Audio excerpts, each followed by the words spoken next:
About 5 months ago, we put together a little team that decided to go and compete, train for the competition. And we also start filming. They went through the competition, they achieved super cool results.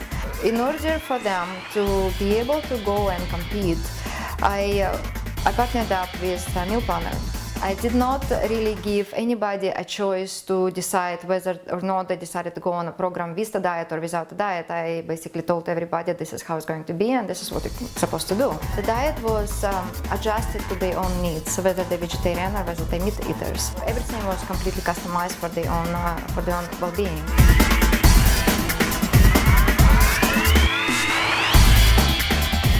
They want it, they really want it. It's not that they coming and oh, okay, I'm just going to work out, see what happens. No, they really want to be on that stage. They really want to change their lives. Everybody came from the different backgrounds. Everybody have their own stories. It is very inspiring to be part of each individual life change experience. And I'm looking forward to see how they're going to change their life forever after going through this training. I needed a goal and I needed something to look forward to and something to do for myself. And I met Elena at the gym one day and she inspired me completely. She looked at me and said, I don't know why you don't compete. And I looked at her, I laughed, and I said, I couldn't, I'm too big, I would never be able to do that. And she said, yes, you could. Before I even made it home, I committed to myself and I told myself, you're going to do this. This is going to be your goal.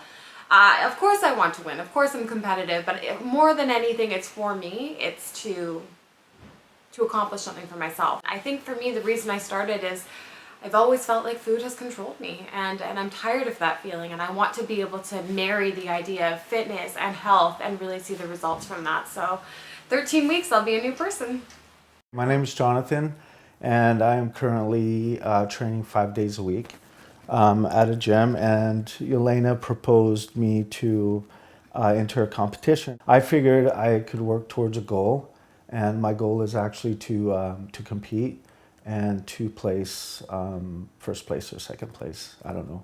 My expectations in the competition is really to improve my physique, to notice where my faults are, and to be able to work on those to perfect whatever needs to be fixed. I decided doing this recently because I was tired of just going to the gym and doing the same thing over and over again. And I wanted to work towards a goal. And this is the goal that I want to achieve. And then in return, I will get that satisfaction of I did something with my life, something that means something to me.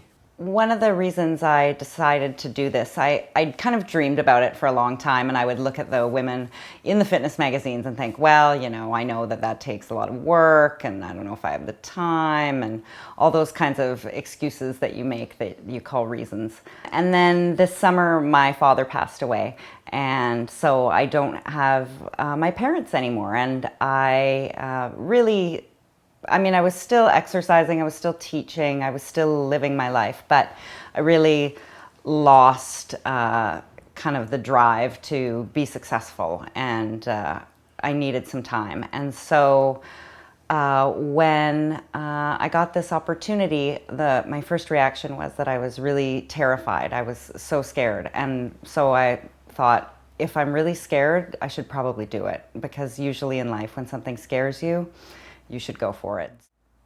It's embarrassing because I feel like I visualize myself standing there holding like some giant trophy, and I think that seems silly, but then I'm like, well, why wouldn't you visualize that? Why wouldn't you think of succeeding at it? So I think it'll be a really interesting process, and yeah, I feel like I've sort of walked off a cliff, and we'll see where I go. I work full-time, and it's like a 9-to-5 desk job, so I do a lot of sitting, and the more I sit, the less I want to get up off my butt.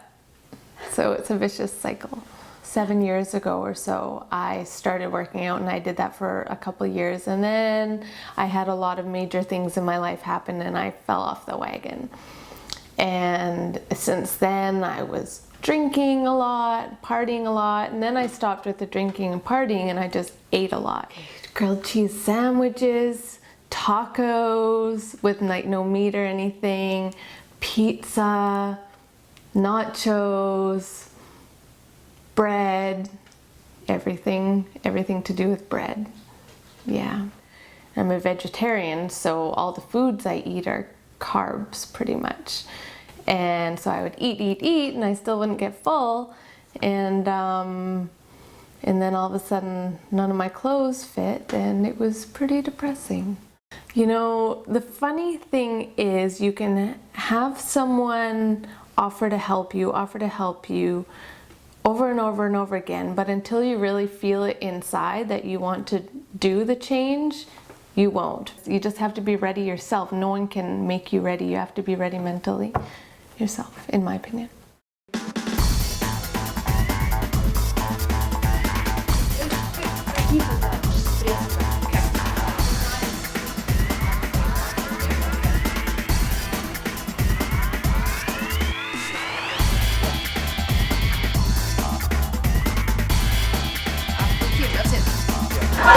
Drop it too low, in control. After here, that's it, through the chest. Up. Perfect. Last one, 6, up. Good.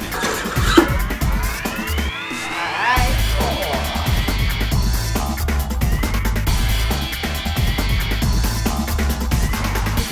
Very good, come on. Perfect. 2, drop it, don't drop the shoulder. Nice. 6. 7. Don't lift it with your traps. Right away in, down. 10. Very good. Nice. You lost weight. I see it. I already know how it looks and how it feels to wake up after the water loading. You got your water and then you feed your carbs. You wake up in the morning and then you see yourself in the mirror and you cannot stop looking at yourself and you're like, oh my god, I have these muscles, I have this new body of mine that I never saw before, and it looks so amazing, and it's just, and now I know what my team is going to go through. They don't know yet. They're going to experience that. It's visible that you actually lost weight. Thank God. Yeah. Remember we were measuring, it was 24 on that scale? Yeah. Right? And you 18 now. Yeah, it's very cool. Shoulders down is lots. Lats, I just felt them, yeah, pulling it down. Exactly. Okay, that's good. Shoulders down. I got up this morning and I was Yeah, like, look at I the look side, a little legs. thinner there. And this thing's going. Yeah. Incline press. Okay. Incline press. We're going to do lat pull down with the bar. Oh, bent over, but with the bar. Okay. Then we're going to be doing shoulder press. That's The weight's good? Weight is good? Okay, Okay. let's Yep. go. Chest, chest, chest, Yeah. chest. That's it, let's Thank go. you. Up. Not too long. I think the 50, we're going up to 50 pounds for each exercise. That's awesome. High five. High five. Nice. Good job. 2 more. 5. Last one. 6 and up. Up to here and squeeze it. 1. 2. Squeeze it. 3. In control. 4. So you see there is a muscle, right? Like everything is fine, and then this is what everybody usually do. Okay, right here. Yeah, that's what I used Okay. to do. So now I'm going to place it right here. Okay. Okay. Yeah. Practically the same thing. You don't really see the difference yet, up and down. But now look from this point, when I'm going to go to the back, look what happens to the joint. Oh yeah. You see what I mean? So bring your elbows forward a bit more. That's it. 5. And last one. 6. Okay? With the chest to the knees. Okay, perfect. Oh jeez. So how was it? That's crazy. That's awesome.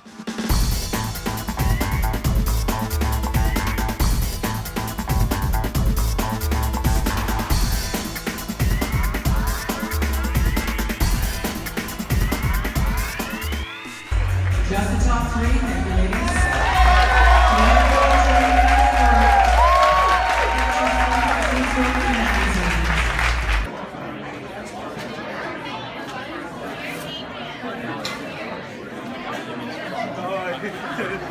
How does it feel? Not of me crying. Right on. Thank you, Yeah. Elena. Yeah, you're welcome. You did a good job.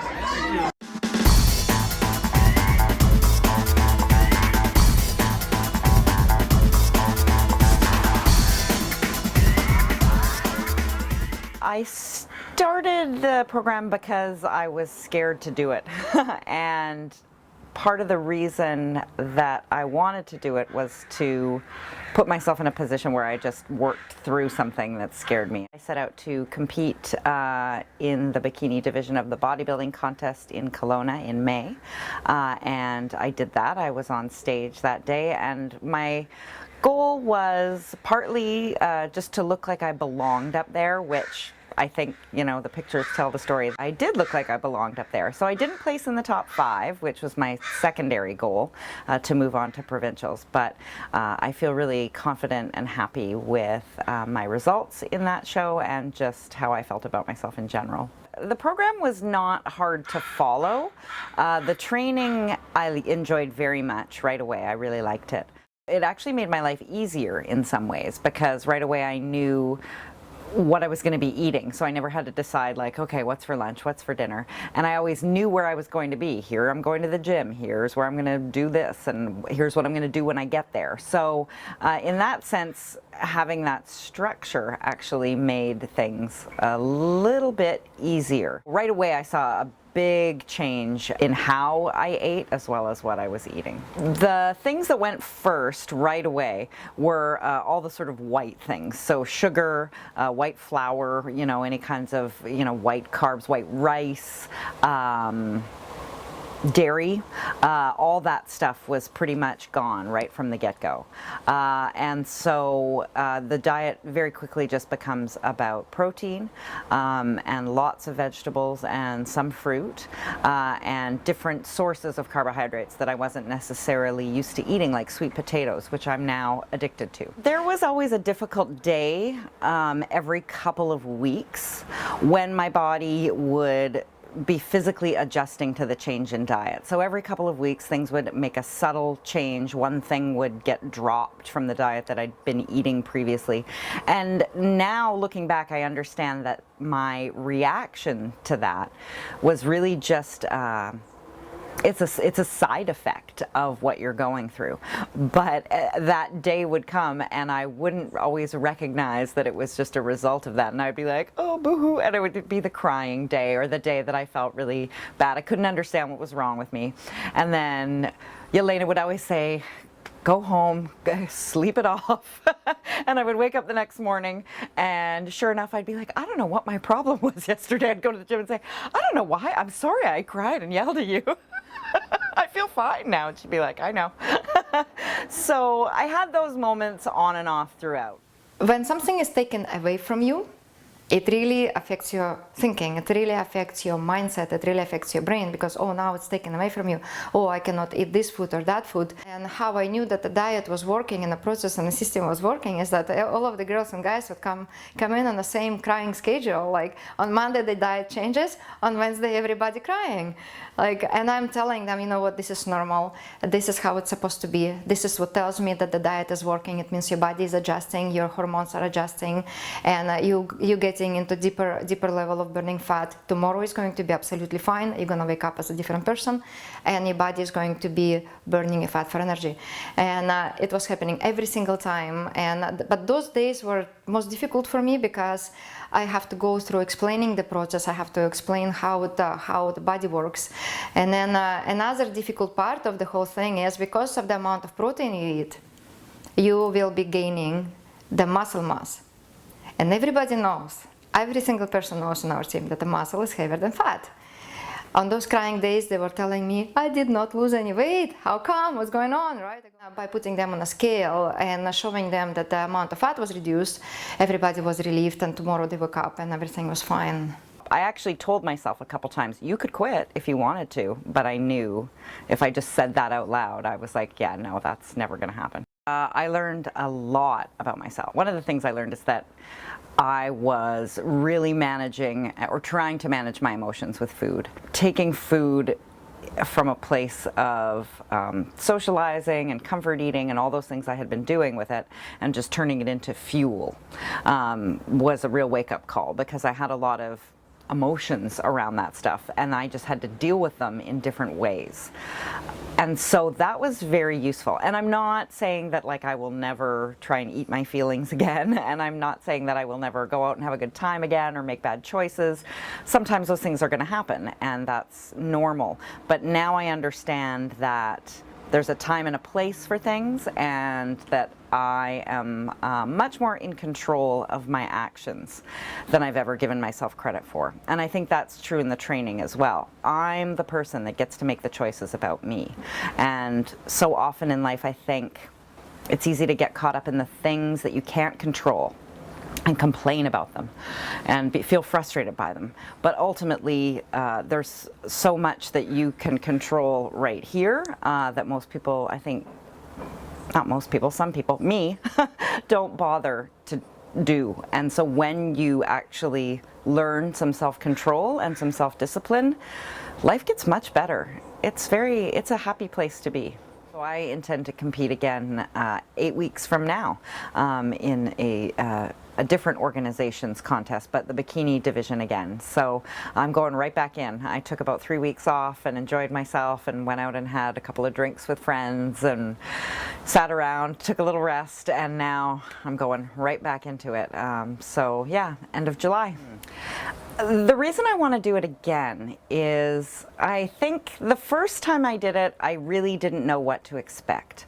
And now I know what the process is. And so my goal this time around is to love the process, to enjoy the process, to find the happiness in it. Because when you set yourself goals and you set challenges for yourself and you work towards them to achieve them, it feels really good. It's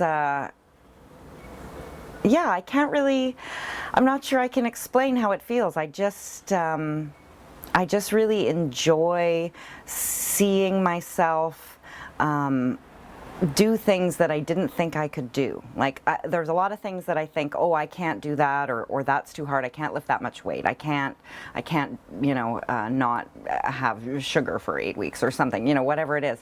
And then you just do that thing and it's fine. As a personal trainer myself, it's entirely conceivable that I could have possibly done this on my own. I mean, I understand how exercises work. I feel comfortable in the gym. I had a regular exercise program prior to doing this. I, you know, train other people. So, but the best athletes in the world have coaches and trainers. So I think it's really important, even no matter what level you're operating at, that you get guidance from someone who knows stuff that you don't know. And this was a very different style of training than anything I'd ever done before. So it became really important that I have someone, you know, pointing out maybe what I didn't know that I was doing incorrectly, and also pushing me beyond my limits, because it's very easy to, you know, do things and think, yeah, that's all I can do. And so Elena was instrumental not only in getting me to do this in the first place, but always giving me that little push at the right time. So whether it was, you know, lifting a heavier weight, or even just something to do with my mindset, you know, having that coach, having that accountability, and she just always went above and beyond, you know. She was just always there for me. And I really don't think, I mean, like I said, it's conceivable that I could have done it on my own, but I can't imagine how. I can't imagine how I would have done it without her. I guess I got myself to the point of getting my butt there, but I still needed the help of someone to get it going. And so that was the other piece of the puzzle. So when I met Elena, I'm like, oh, this is perfect. This is easy. She's right there, and she seems like a great lady. So yeah, I signed up with her. I didn't even know what I was expecting. It all just seemed to fall into place, like it was meant to happen that way. And so I signed up with Elena, and then she kept on telling me about this competition. I'm like, ugh, what's that? I don't want to do that competition. I didn't even give it a chance in my head to consider it. I was like, no, automatic, no, I don't want to do it. And then she told me about this diet, and I'm like, Elena, stop trying to get me to do too many things at the same time, one at a time. I can only do training, and then maybe later I'll do the diet. And then it was funny because she told me about it, and then like I thought about it for a couple days and thought, why are you so negative, Sarah? Why are you so opposed to all these new things? So the next time, like 4 days later when I had my appointment, I'm like, you know what, I'm just gonna do the diet. And then I started it, and then I started losing like a pound every day, and it was insane. And the amount of portion like difference between what you're actually supposed to eat and the servings of what you actually eat and out in restaurants is insane. You do not need to eat that much food. And I was just surprised at how much I was overeating. And what was cut off immediately from your diet? Dairy. I love my yogurt and cheese, and that was no more. Yeah, it was sad day. Were you crying? I think it was, I was so determined. I didn't cry at first.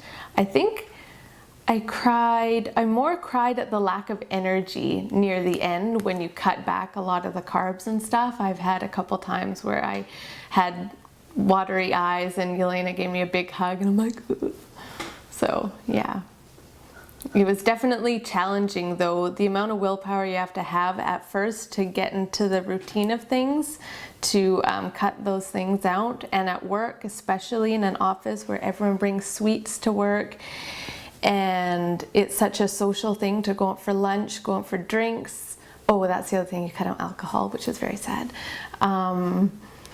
Yeah, you cut out all these things that are such social aspects of your life that I found it was really challenging at first to get the hang of it. And you realize who your true friends are, the ones who will make an effort to find other things to do with you rather than just the unhealthy things. There were a lot of negative responses, a lot of people who gave me the eye rolls, the people who thought, you're skinny already, what do you need that for? They don't realize, okay, maybe, like, it's not like I'm overweight per se. I guess my body fat percentage was technically overweight, yeah, but just to the average person, I looked pretty normal. I was like a size 6, pushing a size 6, you know, getting to the end of it. The first month, so between January 20th and when I started the diet in February, I was a little bit less consistent. I was maybe like 3 to 4 times a week or something, so twice with Elena and then the other times by myself. And I wouldn't necessarily follow the strict workout plan as much because I was still kind of figuring it out.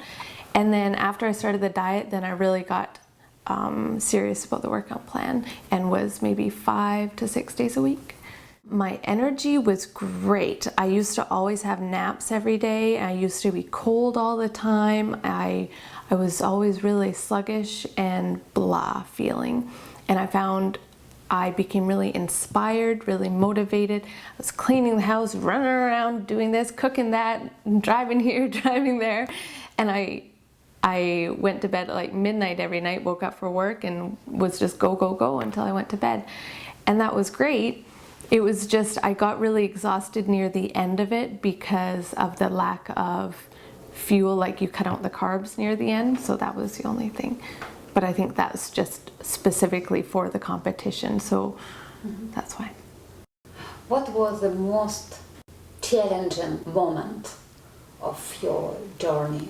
And why? Saying no to food when you're at a forced social event, for example, like a family member's birthday party, and you're at this event and everyone's making fun of you, and whether they're joking or not, they did it in a lighthearted way, but, oh, Sarah, do you want a cupcake? And shoving it in your face, like, because they think it's funny, and they don't realize how serious I am about my goal, and one cupcake is just going to spiral out of control. It sounds really silly, but it's actually pretty hurtful when someone's doing that because they just are not respecting your values, you know, what you're trying to accomplish. And maybe they're joking, but it's not a funny joke. And what was the happiest moment?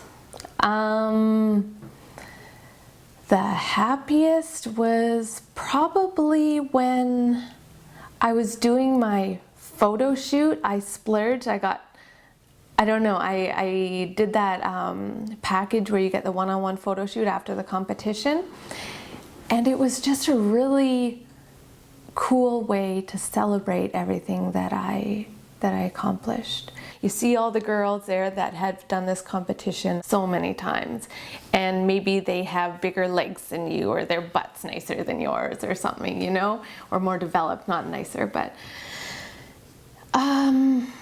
and I was just feeling like, oh, Sarah, you know, you're not at the level as these girls are. But then you got to snap out of it, because just think of where you started and where you came from. And this is all for me. I'm not doing this for anyone else, but for me to feel good about myself. And so having that one-on-one photo shoot really was just so fun. I did it for me. I was celebrating me, and I did it. And it was so incredibly scary getting on that stage with all those people wearing a bikini, and I'm a pretty shy person. And so standing up there, I felt like I was gonna vomit before stage. And you know, I got up there and it was just the greatest thing to celebrate it. Yeah. Will you do it again? It's not out of the question. Right now, I'm trying to figure out what I am doing. I need a goal, and I feel like right now, after the competition, I gave myself 1 week to eat bad food, and that 1 week has turned into 3 weeks, and people say, oh, don't worry about it, you're too hard on yourself, eat this and that, you know, you've done so much, now you can celebrate and eat whatever you want. But they don't realize when you cut everything out and you've eaten so healthy and done so well, my skin is on fire, like it feels like I'm burning up with a fever. And I think it's because of all the sugars and bad stuff I'm eating, and my body is working so hard to fight it off because it's not used to it anymore. And I actually took my temperature today because I thought I had a fever, and I don't. I just kind of had this realization on the way here that, Sarah, okay, you've had your 3 weeks. You had 1 week, then you pushed it to 2, and then you pushed it to 3, and we're done. We've had our fun. You had a Russian trainer. Yeah. Who is kind of strict. Scary, yeah. How it felt? And why did you need Elena? You could kind of have chosen another trainer. A couple different things. First of all, Elena out of the picture, I need a trainer in general because I don't trust myself to push myself. Elena, I really respected her because she is proof. You can see it right on her, everything that she's accomplished right there. You see her veins in her arms, you know, you can't make that up. And I've had trainers before where they're not that in shape, and you wonder, what are you doing this as a profession if you're not going to be a walking example? I just really believe that some things just are meant to be, and when it all fell into place that day, just randomly I decided to work out. Randomly that happened to be the day that Dennis was training with Elena, and then I just thought, you know what, I'm just gonna do it. I'm just gonna train. And she seemed like really cool, and just working with her even more, I just learned how determined and how strong-willed she is and everything. It was really inspiring. Every single person was going through the ups and downs, and everybody reacted absolutely differently on training and on a diet. It's hard, and I would argue that you actually lose a lot of your social life when you train for a competition. I mean, the fact of the matter is, I would wake up at 5 at the bitter end. I would do 80 minutes of cardio. I would get ready, go to work. At the end of work, I'd go right to the gym. I'd do all my weights, do my abs, do my back extensions, go home, and you're eating next to nothing, especially near the end. You're getting your proteins and you're getting your greens, and that's about it. And right, leading up to the competition, I would say the week of, I was sad. I mean, it's hard. People don't understand, and they try to be as supportive as they can be, but they don't know what it feels like to eat what you're eating or live at the gym. There was some real breakdowns. I would say 2 good breakdowns where my body just felt like it could not go on any longer, and there was lots of tears, and it was rough. We did have an incidence of cheating, and I think it's inevitable because people are just people, and they feel very bad usually when they cheat. They would confess And we had girls that never complained. We had girls that always was telling me that, okay, I ate bad, I cheated with extra protein, I cheated with extra peanut butter, I cheated with extra apple, and I was eating this blueberry and I was crying and felt bad about it. I had my struggles. I mean, in March, if you really want to know, I fell off the wagon, and I mean, my trainer knows about it, but yeah, it was near my birthday and I had a bunch of sugar, and it's incredible the way it makes you feel after. And I think most competitors would agree with me. You want the sugar in the moment. You're like, I want that piece of cake or that chocolate bar. Then as soon as you eat it, you've got to deal with the mental guilt, the emotional guilt, you know, the body shaming, the hating on yourself. It's really hard. You have to just keep trying, and every time you fall down, you have to pick yourself up because no one else will for you. And that's really when I counted on my support system. So I'd reach out to my family, my friends, my trainer, my nutritionist, and just try to get back on track. And I mean, at the end of the day, we're all going to make mistakes. And I think as soon as you realize that you're just a human being when you make mistakes, I think the real difference, I'm rambling on, I think the real difference is whether you decide to pick yourself up or whether you just go, oh, whatever, I'll just keep doing it. You're going through the whole process for 3 to 4 months. You're going to have your peak day. After that, you decide. When you have your body, when you have your brand new body, when you wake up in the morning of the competition and you have your brand new body, you will decide what to bring into your diet. Now you know that all of the foods that you were eating were taken away from you, giving you something so your body can switch and lose weight. And then you decide whether you want to bring that muffin back into your diet or whether you want to bring that hamburger into your diet 5 times a week. You know, there's a different way of training people. So she pushed me. She made me lift heavier weights sometimes. I really was mad about it. And I mean, I'll be completely honest. I leg pressed 650 pounds, and I think my bench press was 145 maxed out. Do you think I ever could have done that without a trainer? The answer is obviously no. So that to me is very important. The training is very specific. When I was taking new clients, I always put them through the stabilization program just to make sure that they know how to lift weights, that they know the proper muscle isolation, that they know proper form. Otherwise, if I would start loading them right away, they would have damaged themselves. And what I see every single time that I take people, they generally know what to do, but they don't know how to do it properly, how much weight to put into on a machine. And people who never exercise, they never believed how powerful they are. And when I put them on a leg press and tell them, okay, you can lift this 300 pounds, and then 300 pounds lifted grew into 500 pounds, and seeing themselves lifting that much weight, and seeing how the body was changing, seeing the deltoids coming up, the biceps coming up, the abs coming up, and being able to lift that much was giving them so much power. The favorite phase of everybody was intensity when we were lifting heavy stuff, and girls loved it, absolutely loved it. And like when you lift 500 pounds and you can do it, you basically think that you can do anything. You become super girls. I'll tell you, when your trainer compliments you at the end of a competition, that feels better than anything, because you know that she doesn't compliment you often. She doesn't. She keeps them to herself. She keeps her thoughts to herself. She just tells you to keep going. And so when she tells you right near the competition, like, that's looking really good. Or I remember what she said to me, your legs will show really good on stage. And of course that sticks with me. Of course it does. It makes you think, like, you kind of, pat yourself on the back thinking, oh, well, good, I've been working really hard on those.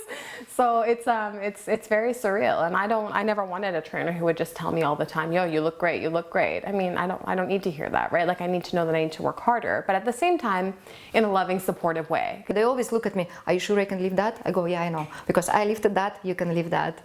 And seeing that switch in the head, the minute they lifted it, I go, oh my God, I can totally do that, right? And making themselves do it was quite inspiring, because it's always nice to see how mindset changes all of a sudden from being not sure into the championship mindset. In all honesty, the competition was I would argue one of the best days of my life. I woke up that morning, and instead of saying I could have or should have been better, I was so proud of myself, and it was all I just get so excited when I talk about it. It was so surreal to look at your body like that, and I was really excited to see my legs more than anything. So first thing I do is I run to the washroom, I take a look at my legs, and it's just this incredible sense of pride that you have in yourself. And I think the reason you feel that pride is because no one could do it for you, and at the end of the day you had to do it yourself. I mean, you've got trainers as supporters, you've got nutritionists, you've got your friends and family, but at the end of the day,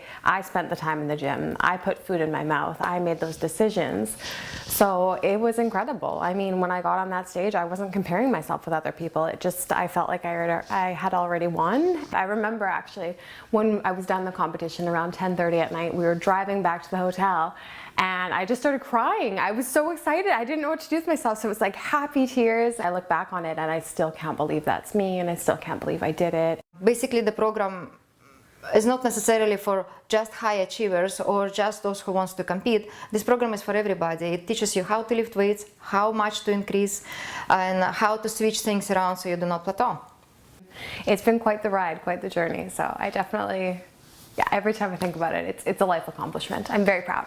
And then the good feeling after that, after you're done competing, you've had a few weeks off, which I have, is that you want to get better. You want to get stronger. For me, it's not just about being slim or being small or whatever it may be. Like, I want to know that I'm strong. I want people to look at me and think that girl is capable. And I think the only way you can really get that is by working your ass off and going to the gym all the time. Very often when people start going to the gym and doing exercises, they normally do not have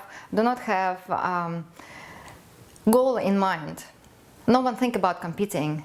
Every time I would approach someone and tell them you should compete, they go, oh no, I'm not competing. I cannot compete. Like, look at me. And most of my clients came to me thinking that they're just gonna train. They're not gonna go on a diet. They're just gonna train and see how it's going to be.